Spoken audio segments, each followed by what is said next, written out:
All right, so remember this video I debunked last week? It reminded me of a video that I debunked last year. So I just went and watched it, and just watch this. Here are some ways that the food industry is poisoning us. Here's some ways that the food industry is poisoning us all. Number 1, we've got wood chips in all our food, disguised as cellulose. Wood chips in your food.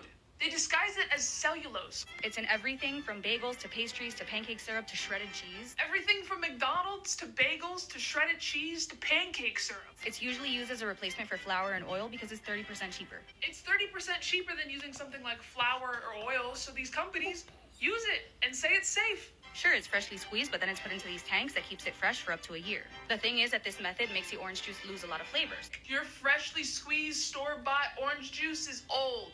They have these big tanks where they can store the juice for about a year, but towards the end of the year, it's lost most of its nutritional value and a lot of its flavor. Fresh squeezed orange juice is basically perfume. Flavor packets are just a bunch of undisclosed chemicals with fragrance added to them. And these flavor packets are made by perfume companies like the people that make CK1. So companies like Calvin Klein are paid to add a fragrance.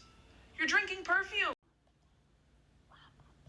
They couldn't even come up with a unique example for a fragrance. Literally the same one.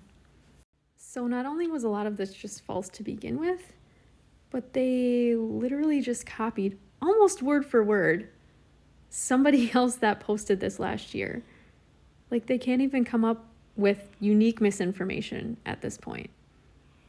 I just couldn't believe how similar those two things were. Like, almost verbatim, some of the things. Some of the random statistics, like 30%.